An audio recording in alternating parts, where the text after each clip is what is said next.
As usual, if you're coming in a little bit later, no big deal at all. Just simply let me know. If the live stream is not up and running, there's it. If the live stream is not up and running when you come back, you can always just send me an email and just say I'm attending from home. I'm here now, and then I'll just make sure I check you off. As I already mentioned, if you're attending from home but you're supposed to be at school and you don't already have an arrangement, just make sure that somebody's calling the office from home. So yes, I am at home. Unfortunately, I have a sore throat and a runny nose, and it's probably nothing, but obviously to be safe, I can't come to school. I got my COVID test scheduled for this afternoon. Oh, I should mention, I won't be there for the online Google Meet today. Because that's my drive-through testing appointment is during that time. So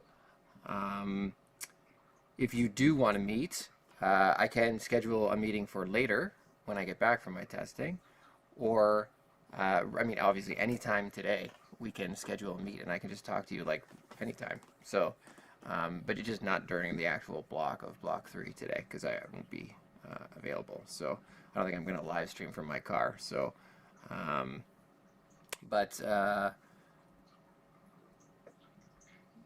that's all I have to say about that. But I just wanted people to know. So I won't be in the Google Meet after school. If you would like to schedule something, just drop me a line, guys. You can email me anytime.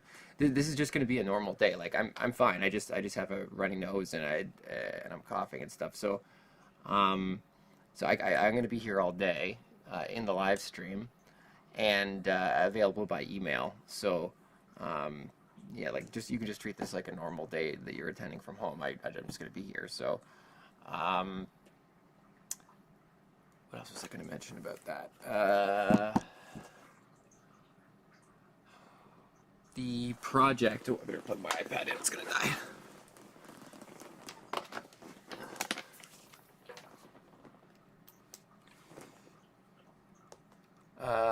So today, oh yeah. Sorry, I got a bunch of things on my agenda here. My apologies. We've got 3 days left in the course, if you can believe it. So if you're one of those students that owes me an assignment, there is an assignment missing from you, and you would have received an email from me, please get in contact with me at this point. Okay, please check your email. I have emailed a few students where they've submitted a file that was corrupt, or I couldn't open it, or there was something wrong with the formatting of the file. And I haven't resolved all those problems yet, so there are still students that have never gotten back to me about that. Just check your email, guys. If you got an email from me, please respond to it. The same thing goes for if you still owe me assignments. So I think there are about 5 people in a situation where they owe me major assignments still. I mean, obviously that's really problematic. We have 3 days of class left, and you do have to complete those in order to get the credit. So we're in trouble at this point. You got to contact me. I'm not saying that you mean you're not going to get the credit, but we have to make a plan at this point for you to get that stuff done. So please make sure that you're contacting me. I got to follow up with you. I got to figure out what your plan is to get those things into me. With regards to marks, I have 3 assignments. Which one am I thinking of? 3 medical technology assignments to watch still. So definitely by the end of today, I will give you an updated mark that includes that and the 2 vocabulary lists. I'm still working on the plants presentation assignment. I'm about half done those. So by the end of the weekend, the long weekend, I should have a mark that includes that. But to be perfectly honest with you, what I'm going to post today at the end of the day, it'll be pretty close to what your mark is at the end here. The one assignment's not going to make a huge difference. So it might go up a little bit or down a little bit, but I mean, at this point, I have enough stuff from you that it's going to be fairly stable. So, I mean, unless you're handing in something that's way out of character for you. But realistically, like I said, I'll post marks at the end of today, and you'll have a good idea of how you're doing. There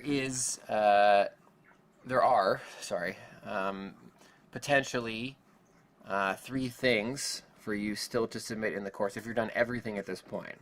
Okay, so that is the evolution vocabulary list, which has less words, by the way, than the previous vocabulary list. So the previous vocabulary list had 30 word requirement. This unit's a little bit shorter, so there's only 20 words you need to have on your vocabulary list. So that's due at the end of the last day of the course. So you don't have to hand it in today, but you can't hand it in today. But just keep that in mind. That's going to come in at the end of the course. We're going to talk in a few minutes about the artificial selection presentation assignment. So just to be clear about that, that one is optional. You do not have to submit that if you don't want to. It is due on the last day of class at midnight. That's April 9th at midnight. And that is a hard deadline. The Dropbox for it disappears at midnight on April 9th. Just because that one, because it's coming in so late. So what happened in the past is I've gotten 15 or 20 of those the day my report cards are due, or just like the day before, because people are like, oh, I could still hand this in, and it's like the course is over though. So it's a bonus assignment. I'm not going to accept the bonus assignment after that date. If I get 15 the day my report cards are due, it's like 4.5 hours of marking on the day my report cards are due. I can't do that. So so I got to have a firm deadline for that one. You don't have to do it. It can only boost your mark. So people always ask, well, what if I do really poorly on it and it brings my mark down? Well, if you're planning on doing poorly on it, don't do it. There's no point in doing it if you're going to phone it in. But if you are looking to improve your mark, and like I said, you'll know what it is at the end of today, and you want to boost it before the end, yeah, you could do that. You can do that assignment. It could be a mark booster for you. It's not gonna decrease your mark. But you don't have to do it. So, I mean, at this point, and to be perfectly honest, I know a lot of you were like, ugh, I'm done. We didn't get March break on time. I'm really hoping that we are going to get it on time, the second round, which is after next week. There's no guarantees there, by the way. But hopefully we will. But I can see that people are tired of stuff. And to be perfectly honest, like, I completely understand if people are like, I don't want to do that. No problem. But it is an option that's available to you. And then the last thing that you definitely do have to hand in, why don't I pull my screen up here so you can see what I'm talking about.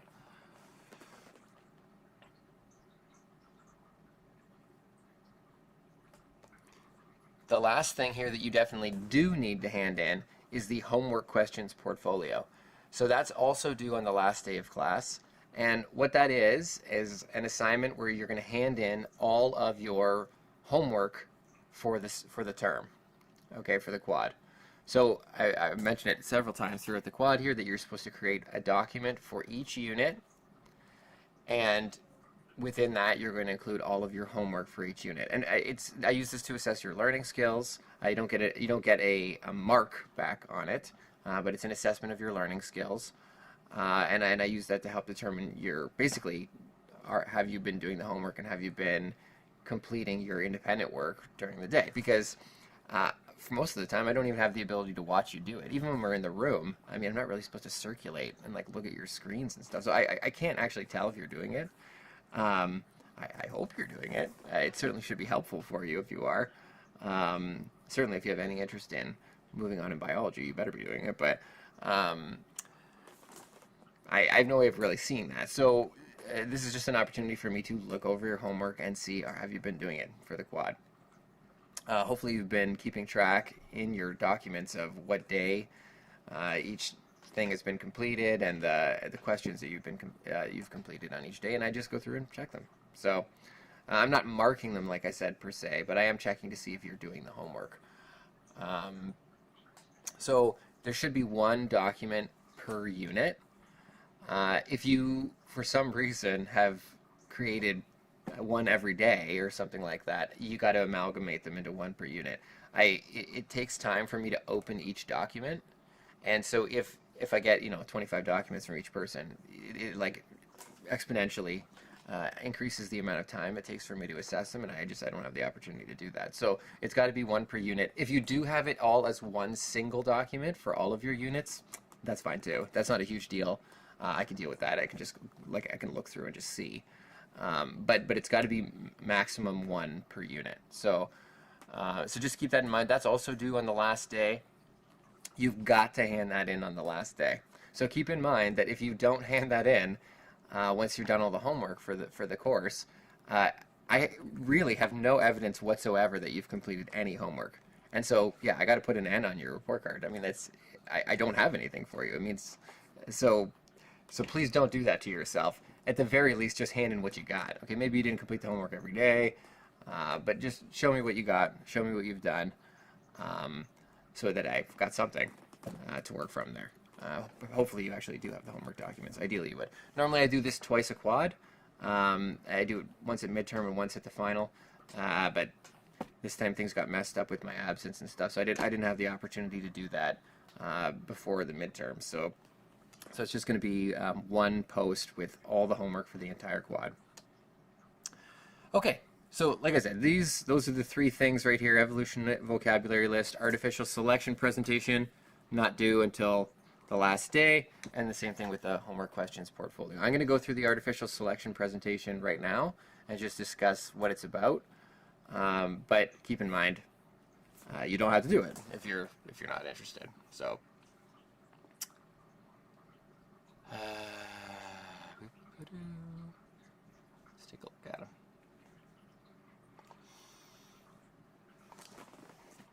Okay, so the artificial selection presentation is a lot like the other presentations in that it's an opportunity for you to demonstrate your knowledge of some components of the unit. In this case, you're specifically going to be talking about natural selection, which is our topic today, and speciation. We're also talking about today, but this is not really about speciation. So, as we've already been discussing, natural selection is this idea that nature, the environment, is selecting which particular traits in an organism are going to be beneficial.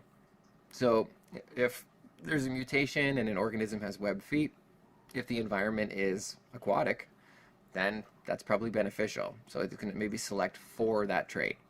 Or if you're maybe a desert organism or something and you evolve webbed feet, if you have a mutation that causes webbed feet, the environment may be selecting against that trait because it's not potentially a good trait for your environment. So in that case, the traits are never beneficial or harmful on their own.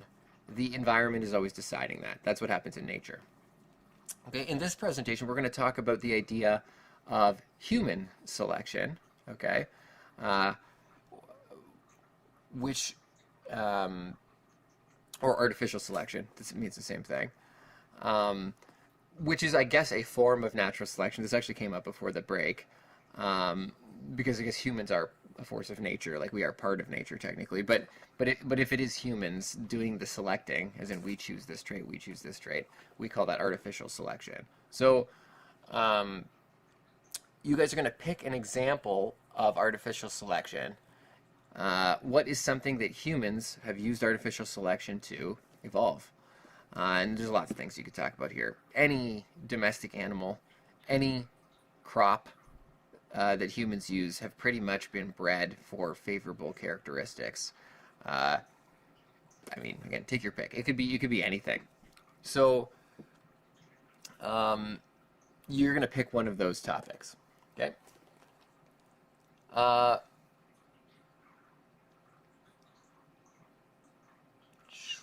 Just like with all the other presentations, you're going to have a research doc. Please, when I return those to you today for the last presentation, have a look at my comments before you start this, okay? I have commented on the formatting for people's research documents.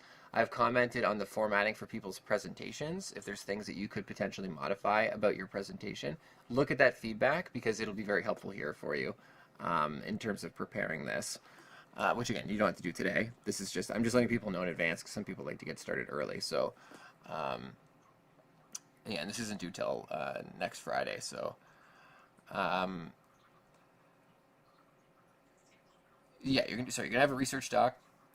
You're gonna have a title slide where you just talk about what it is that you've chosen, what industry or species have you selected, and then you're going to give me a little bit of background about what's the difference between artificial and natural selection. I've just talked about it, but you are going to give me an explanation of what the difference is between the two, explain what evolution and selective pressure are, Um, what how does natural selection cause evolution to occur? Again, we're going to talk about that today. It's part of what we're discussing today.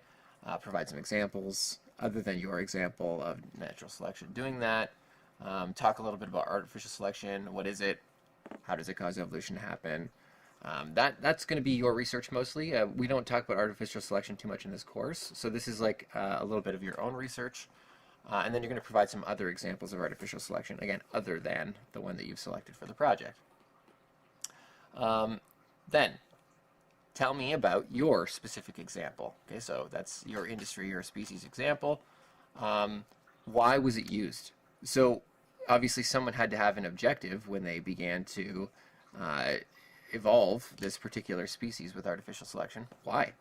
Were they trying to make a particular crop produce more food? Were they trying to get a particular crop to be insect resistant, etc.? So, or were they trying to get a dog that had a really scrunchy face or whatever? I don't know. People breed things for all kinds of reasons. But in your particular example, like, why was it employed? What traits were selected for, and what trait, or potentially what traits were selected against? So what was the selective pressure being acting on in this particular case? And then how did the process actually work for your particular species? I mean, for crops, how was it chosen which species, which particular genes would be passed on? Was somebody going into a field and picking the crops that had the most kernels on them? Or was somebody breeding dogs and looking for the dog with the longest fur? Or I don't know, whatever the particular process was that happened. Keep in mind that a lot of these are ancient examples of artificial selection. So for example, if you're going to talk about dogs, what a really interesting topic. How did we go from the white wolf, or from the gray wolf rather, to a dog?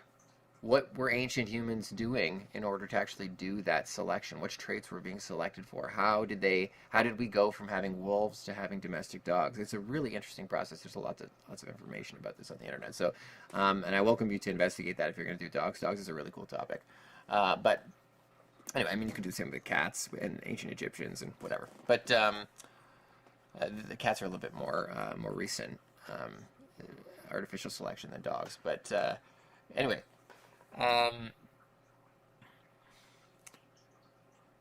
Then you're going to talk a little bit about the advantages and disadvantages of using artificial selection. So what advantages did artificial selection provide your particular industry? Did it create a superior product, a more nutritious product, a disease-resistant product? Did it make productivity go up? Did it save money in the supply chain somewhere? For example, did it cause the fruit to last longer on the shelf? Or like, what was the economic incentive to do this? Or at least in modern terms, it'd be an economic incentive. If we're talking about like ancient humans, then it's not economics, but there is an incentive. And then, what advantage does artificial selection provide that particular industry in general? Okay, and then for disadvantages, there may not be a huge obvious disadvantages, although there are disadvantages in general to artificially selecting. One of them is that it always decreases genetic variation. There's no way to do it without decreasing genetic variation, and we've previously discussed why genetic variation is so important for species to survive, and that's true for domestic animals too. I mean, if we remove genetic variation from cows, we make them more susceptible to disease, for example. And so, like, all of those disadvantages are true for most species if you reduce genetic variation. And so that's something you can discuss here. What are the disadvantages potentially to using artificial selection? There may be really obvious ones, and there may be articles written about your specific species and loss in genetic variation. For example, if you're doing bananas or something like that as a crop, there is lots of published data about how reducing genetic variation has caused problems. And it almost caused modern bananas to go extinct. So anyway, so that's what you're going to discuss in the disadvantages. And at the end here, if there is any obvious way in which natural selection could have potentially been superior, then discuss that. Okay? And then you need a works cited at the end, obviously, with APA citations. Don't forget that you also will have that data on your research sheet. Okay. So just like with all the other presentations, you are going to be submitting a presentation, a video of you doing this presentation. You don't technically have to submit the presentation itself, like the Google Slides presentation or whatever, but you do need to submit a video. A lot of people use Loom or whatever, stuff like that. That's fine. And your research sheet. So those are the two things I got to get from you if you're planning on doing this. I have included a... Oh, no, I didn't. Oh, I was so sure that I had an exemplar. Do I not have an exemplar for this? I have some really good exemplars for this one. Give me 1 sec. Maybe I just can't see it. I will update that in like 10 minutes. I have a really good exemplar for this from last quad. I may have forgot to upload it. Give me 1 second.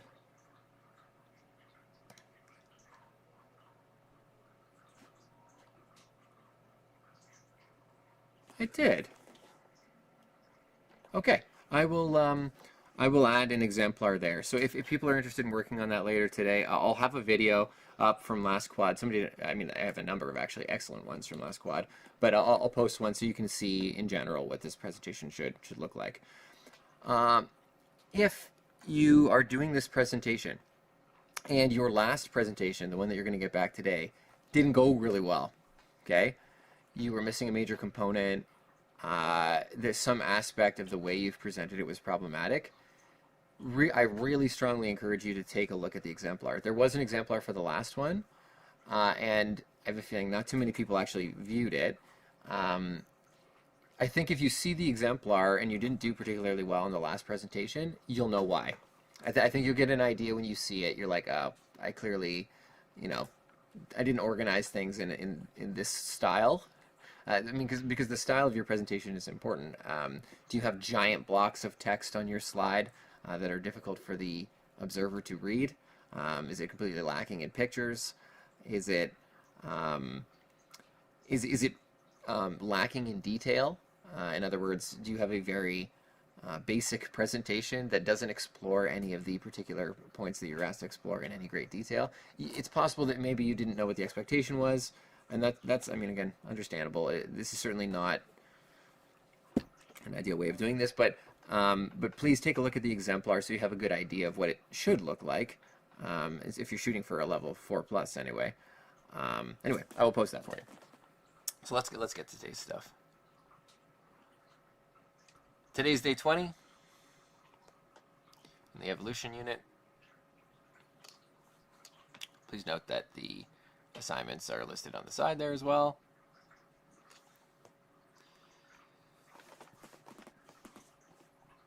Okay, so we talked about this idea of natural selection a little bit before the break. You guys did a lab on natural selection, the one with the bugs.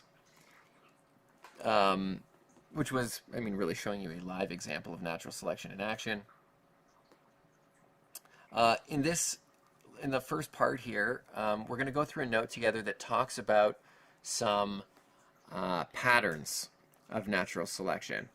So what I mean by patterns is that natural selection could be working towards sort of a different goals. Let me pull up my notes here.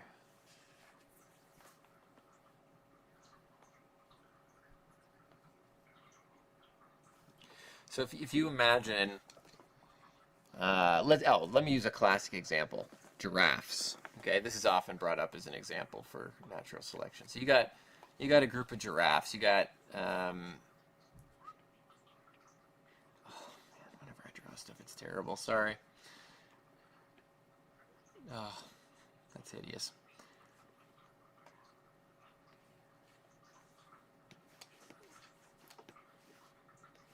Okay, so in any given community, there's always going to be some genetic variation, okay? So you're going to have some members of the population with a really long neck.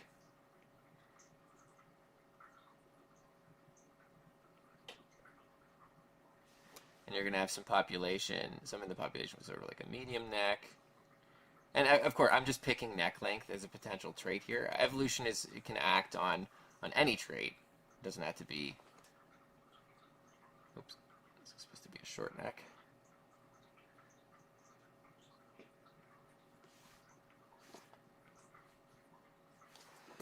Okay, but height is a pretty obvious one. Okay. Also keep in mind that height is not Mendelian, so there's not a single gene that's saying neck length or whatever. But evolution and natural selection can act on polygenic traits as well. It's just more complicated, but it is the same thing happening. Okay. Sort of like in the lab, those were polygenic traits where there was more than one allele that was responsible for the shell color in those insects. So it'd be the same thing with neck length. It still operates the same. So if you can imagine a graph of, well, sorry, I don't have my my regular iPad stand thing here, so this is a little bit awkward. So if you can imagine a graph of population. Okay, so this is population increase, and this is neck length down here.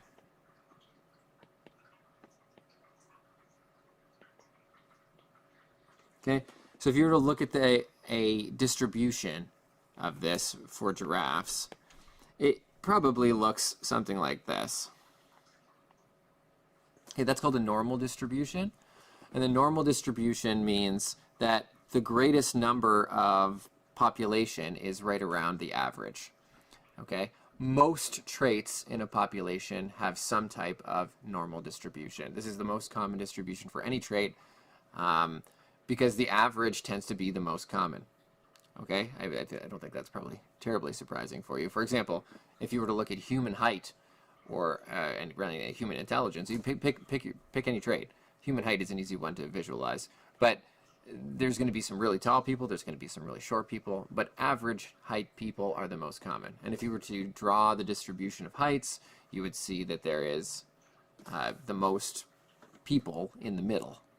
So this is going to be your population of giraffe neck length, okay? If you look, so that, by the way, that would suggest that this is the most common giraffe in the population, the average neck giraffe. So the reason, historically, that giraffes have evolved such long necks, you guys can probably take a guess at the reason behind this, but the reason is that their food source is really up high. Okay, it's pretty much it's like an acacia tree. It's pretty much their only food source. Okay, so it's up there pretty high. And so giraffes with a long neck have a competitive advantage. They can reach food easier than the short-necked giraffes. I mean, that's pretty much as straightforward as it gets, okay? So that's a selective pressure. The pressure is saying that this giraffe over here is the best giraffe for survival. So if you were to draw that on this graph, basically, if you're going to draw the selective pressure on here, the selective pressure would look like this. It would be a pressure pushing in this direction, okay? In other words, the members of the population that are over here, the tallest, have a selective advantage over the rest of the population. Okay, that's called directional selection, when selection is pushing it in one direction. And I'm going to go through this again in the note, but I'm just giving you a general idea here of what I mean by patterns of evolution. So this is called directional selection, and what that does is that over time, because the longest neck giraffes are more likely to survive, you're going to end up seeing a shift in the normal distribution over time, so that taller, longer neck giraffes are actually more common in the population over time. Okay, so that's what directional selection does. It causes a shift in the distribution. Okay, and again, this works with any trait, and that is how over time selective pressures can change what a population looks like. And eventually, if you change it enough, you may have members of the population that are separated from this population that won't even recognize these members anymore. So an example of that, and I'm going to talk about this in the note today as well, but you might have a, actually let me see if I can copy this to make this a little quicker. Sometimes I love this iPad. This is such a, yeah, perfect. Okay, so let's say instead of neck length, let's talk about, actually no, you know what? Let's keep neck length, okay? Imagine that these giraffes were in an environment where there was also another food source, and that food source was really low to the ground. Okay? So in that particular case here, we've got an advantage because it'll be easier for that to be reached by the shortest necked giraffe. And we also have an advantage for the largest necked giraffe because those acacia trees still exist. But the medium one is going to have trouble reaching both. It's got to bend over really far to get the low one, and it can't reach the tall one. Okay? In that case, what we're going to see happening here, so this is the population, the normal distribution, is actually a selective pressure where this is favored here and this is favored. Okay? In other words, it's being selected, both of the extremes are being selected for. And in that case, if you were to draw the selective pressure, it would look like this. Okay, so it's pushing in both directions from the center. And what happens in that case is that over time, you're actually going to get a split in the population where the distribution starts to look like this. In other words, you've got a bunch of short-necked ones that are going to be more likely to survive, and you've got a bunch of long-necked ones that are more likely to survive. But middle length sucks. That you can't eat anything really very well in the middle. So that's going to become less common over time. It's being selected against. So this is called a disruptive selection, just because you're disrupting the normal curve. You're separating it into two. And you can already see that if you separate these two enough, let's say that you separated these two by a great distance, these start really departing from each other. You could get to a point where these two are not even going to recognize each other anymore. You're going to get a subpopulation that essentially is a horse, and then you're going to get another subpopulation that is a super long-necked giraffe.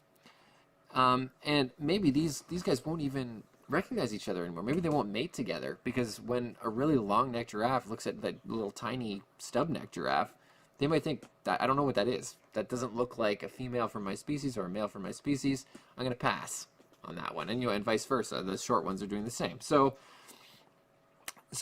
once disruptive selection is acting on a population for a long time, that is when we start getting to the second topic of today, which is speciation. Speciation is when members of a population that were breeding together stop breeding together for whatever reason. Okay, and there are a number of reasons why you would stop, and I'm going to go through those in more detail in the note.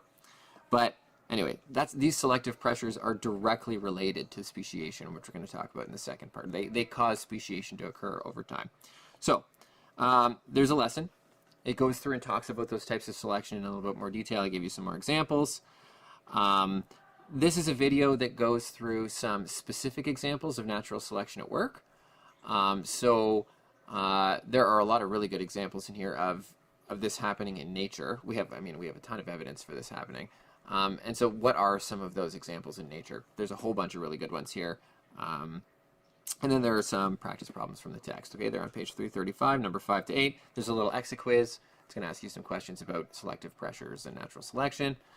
Again, if things don't go well in that quiz, contact me. Let me know. We will chat.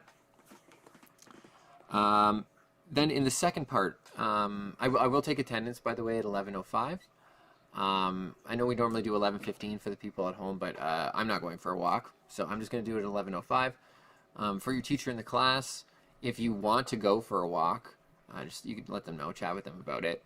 But do it after the attendance. So we'll do the attendance at 11:05, and then if you guys are going to go for a walk, go then at that point. But anyway, I'll come back. I'll discuss this in more detail there, but we're going to do some stuff on speciation in the second part. If you have free time, you're done this stuff early, consider working on the assignment. Again, it's optional, so you don't have to. But if you owe me anything, contact me. Please contact me, guys. We're getting into, I don't want to call it an emergency, but yeah, we're getting into emergency territory here where there's very little time left in this quad, and I have to get these assignments from you in order for you to earn a credit. I'm nervous that I don't have them from you at this point, so at least communicate with me so that we can establish a firm plan. I know what to expect from you regarding when I'm going to get this stuff. Okay, please, please, please just contact me. I'm willing to work with you. I'll give you extra help. We don't have to meet, but if you want to meet to discuss what you've got done so far, what you need in order to get the assignments done, please let me know. I really want you to be successful. So just, anyway, let me know where you're at. I'm going to stop talking and I'll let you get to the lesson, but I'll be here on the live stream for the entire day. Let me know if you need anything. You can also drop me an email. Okay, guys.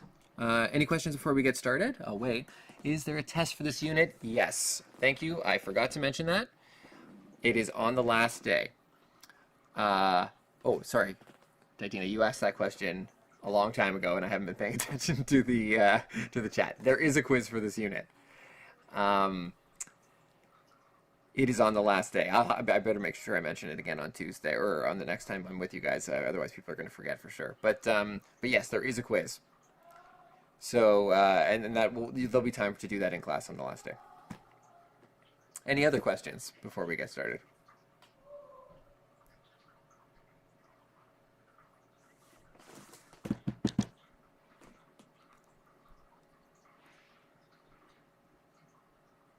Nothing. Okay. Good luck, guys. Let me know if you need anything.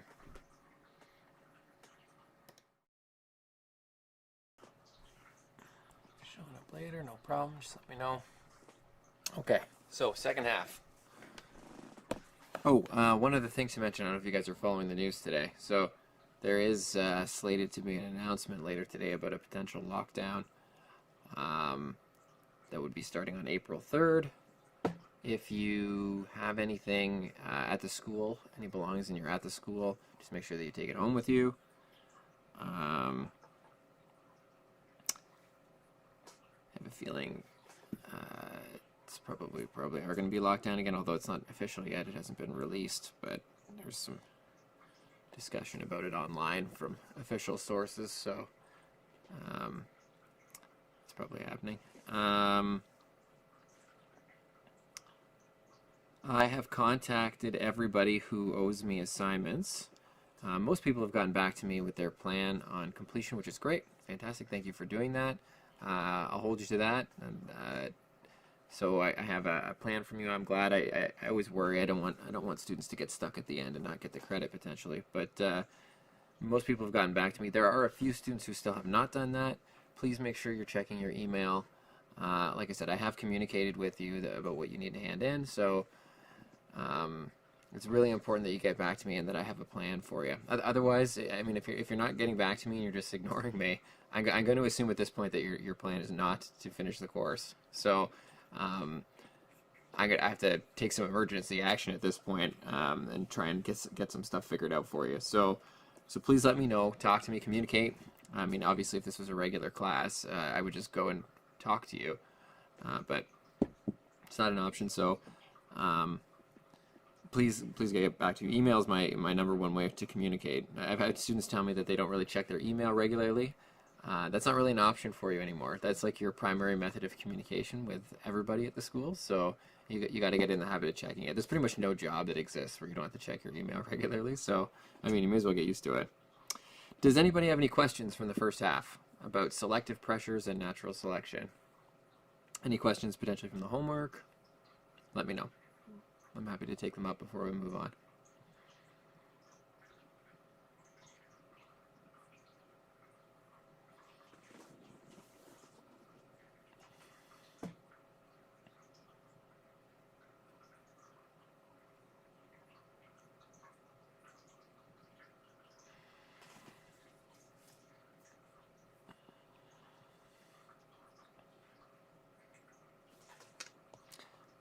All right, in the interest of time, I'm going to keep talking here, but if anything shows up in the chat, I will address it.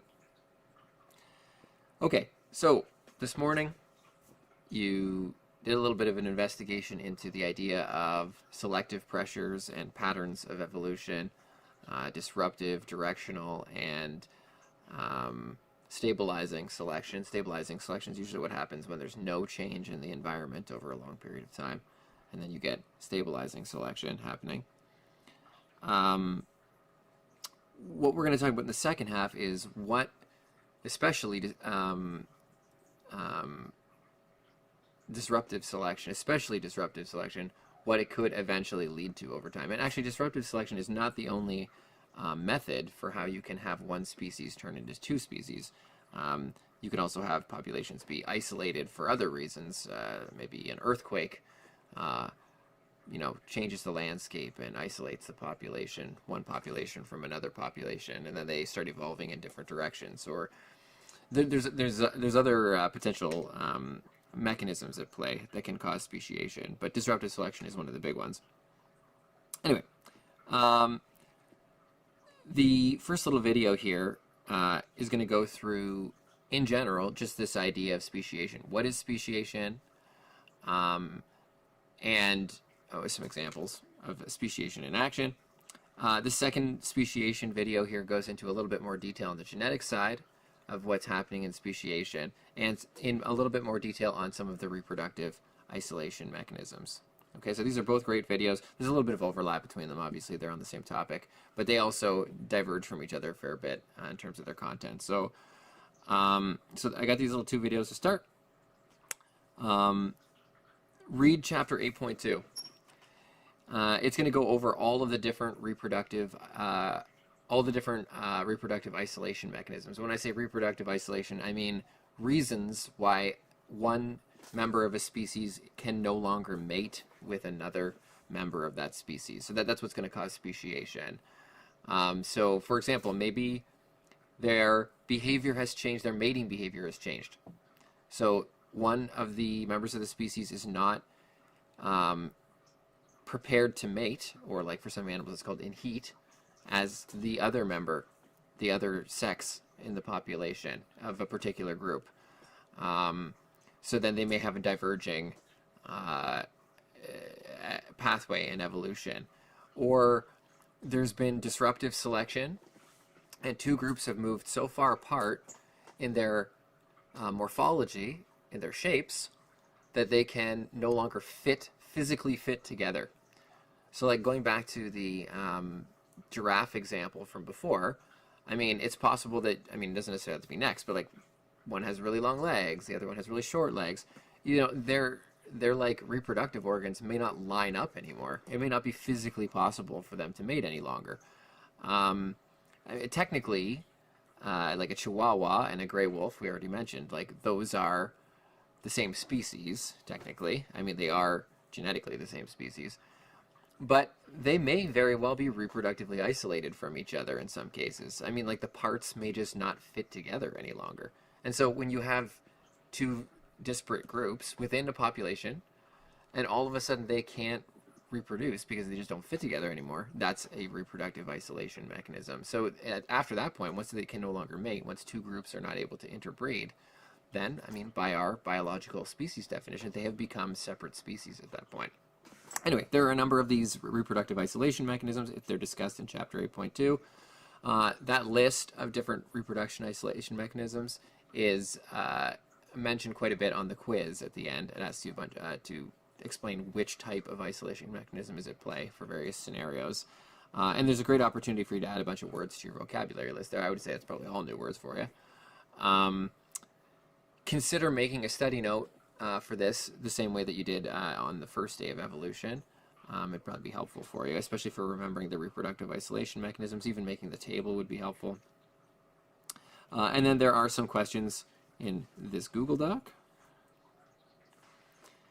Oh, actually the table's in there, so you don't need to reproduce the table on your own. I put the table in there, and you're gonna fill in the table. You should know what these various reproductive isolation mechanisms mean. What is a prezygotic and a postzygotic isolation mechanism? Again, it goes through all that in the reading, so I'm not going to summarize here, but we certainly can do a summary tomorrow, or by tomorrow I mean Tuesday. Wait, no, you're not back with me Tuesday. What? Oh, no, I'm getting mixed up. When are you actually back with me? This class is so weird. You are back with me on Thursday of next week. So if you have any questions, we can definitely take some time at the beginning of class and go over any of the reproductive isolation mechanisms if they're not making sense for you. Okay, so there's that. Those are the questions that go along with it, and then there's a brief exit quiz. I think it's 5 marks, just asking you some basic questions about reproductive isolation and what causes speciation. The 2 main mechanisms of speciation, sympatric and allopatric speciation. And I'll leave that to the videos to discuss. Okay, the second half here is a little bit shorter than the first half. I'm assuming people will finish early. If you do, if you owe me any assignments, please work on those first, okay? I really got to get that stuff from you. And if you're done all that and you're caught up, consider working on the evolution assignment. Again, it's optional. The evolution presentation, the artificial selection presentation. You don't have to do it, but consider it, especially if you're looking for something to boost your mark. I'm almost done here marking the presentations for the medical technology, and as soon as I'm done that, I will post a mark summary. I know people are waiting for that. So, does anybody have any questions before I let you get started here? Someone mentioned a quiz. There is a quiz for this unit. I wrote it in the chat too, but I think some people might have left before I mentioned it last time. It's on the last day. Okay, I see no questions. Okay, let me know if you need anything, guys.